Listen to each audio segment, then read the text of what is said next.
We're going to hop into a video right now about how the dating world is basically it's fierce competition, and a lot of people want to disregard this. So a lot of people romanticize dating. They want to say like, oh yeah, just one day on one fateful rainy day I looked over and there my partner was down the street and it was love at first sight. And ever since then we've been sitting on the couch watching TV together every Friday, and once a year I write a love letter in her birthday card, but we never go out on dates and we don't ever fuck. But God, by golly, love at first sight. So we romanticize dating. We chalk it up to like this destiny-based thing or whatever, right? When in actuality, what's really going on now, the subjective experience of meeting somebody new is powerful. We get the brain chemicals, and we get almost obsessed with this new person that likes us and we like them and we're attracted and we think they're amazing, and it's this great experience, right?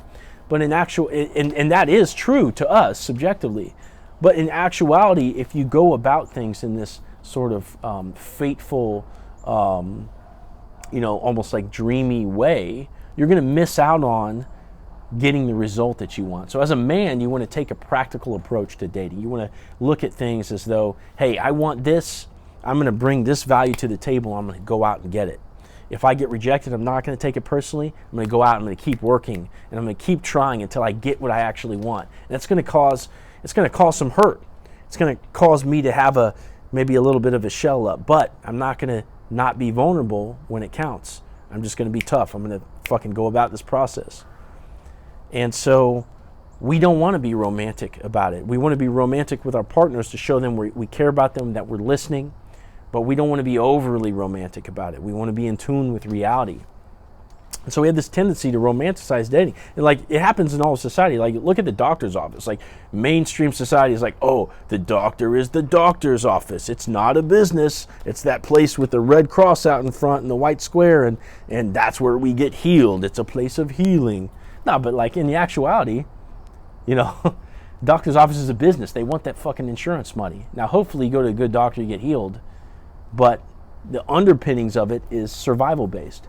And that's what dating is. The underpinnings of dating is survival based. This is our DNA speaking to us at our core level. This is biology shit going on, where it's saying, hey, don't end up like the dinosaurs, okay? Keep this fucking species going, because this matters. It's serious. This is fucking serious business, okay?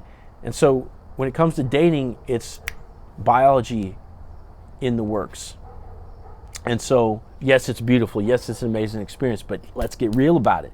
And if you can get real about it, you can go out into the dating world and actually get the result that you're looking for. And that's hard fucking work. So we have to recognize the competition in this, okay? Because when you look at the human species, we got 7 or 8 billion people on this planet. That number's probably out of date or whatever, but when you look at that, there's going to be some really fucking interesting people. Like, you go grab one of your girlfriends or girlfriends Tinders, you're going to see bodybuilders on there, musicians, dancers, guys that are really good looking, guys with lots of money, guys with all these pluses, right? This externally apparent value. And you have to compete with that. Now, that's just external value, right? You don't know what that person's like. Maybe they're emotionally unavailable. Maybe they're broke. Maybe they're assholes or whatever. But you want to have value. So at the end of the day, you want to inventory yourself. It's like, okay, what value am I bringing to the table? Now that I recognize this shit's serious, I don't want to be overly romantic about it. I'm going to take this shit seriously. I'm going to go out and put the work in. What value am I working with? So some of us chalk ourselves up to be more than what we are. That's our ego. And some of us don't have enough awareness about ourselves to recognize what we actually are, and we don't have the proper confidence. So the key is, in either one of these scenarios, to step outside your own shoes and take a look at yourself from a third person perspective, right? And I struggle with that for sure on both ends. Okay, but you can do a quick inventory of yourself. So just as a quick inventory of myself, as an example, you want to do external inventory, right? So fitness and style, real quick.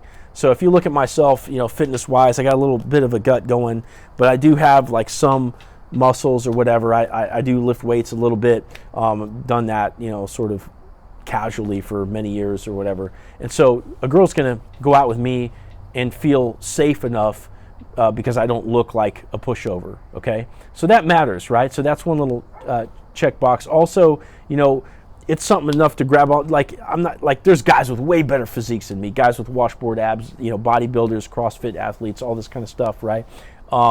And yeah, that's a great value to a girl, but it's not the end all, right? You just want to have your fitness at like a base enough level so we can check that box, right? Because whatever value that you do bring to the table, that's why they're going to choose you, right? And not every girl is going to choose you for your value. Like, some of them are going to reject you. So you want to find the ones that are looking for what you actually have. But you want to be able to check that box, right? The fitness box. Like, are you like at least presentable in that area, style wise, right?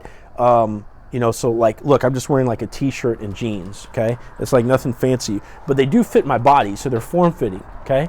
And I do have like some accessories on and shit like that. So it's nothing fancy, but it's enough of the way there. There's guys that are way snazzier or whatever, that have much more expensive attire or whatever the case is.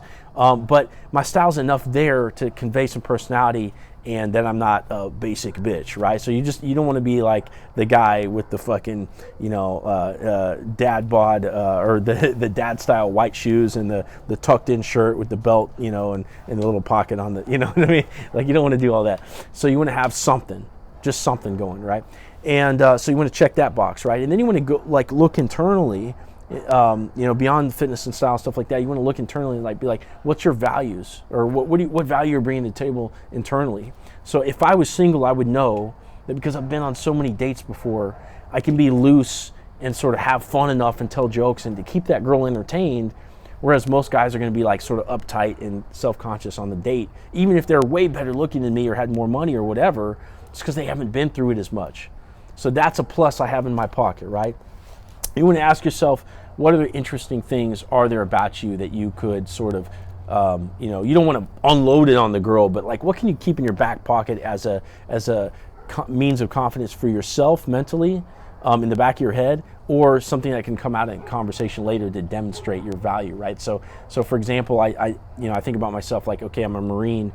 I was mortuary affairs, so I handled bodies overseas in Iraq. I ran a crime scene cleanup business. I'm a dating coach, and I do jujitsu. So all these are like super unique things, right? So what is it about you, about what you do, okay, your personality qualities, things that you've done, your accomplishments, etc., that that you don't want to unload on the girl and demonstrate, right? If you're the guy with money, you don't want to like flash the watch around and shit like that, right?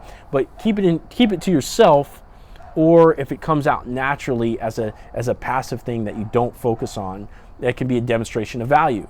Okay? So external audit, internal audit, and use that to bring something to the table. Because if you're asking for a 10, you better fucking believe that every other guy out there is also asking for a 10, and they're going to be competing with you. And if you're not in tune with the competition is, you grab your friend's phone, swipe through a Tinder, and you'll fucking see. It's steep. It's steep. This is biology at stake. This is serious shit. Okay? 7 billion people on this planet, and a lot of them are going to be some really fucking interesting guys. And so you want to have your shit together, right? So put that in your pipe and smoke it for a little bit, and don't let it be something that detracts you, but let it be something that calls you to personal development and something that gets you in touch with reality. Don't romanticize about this shit. Be real and go out and get the result that you want.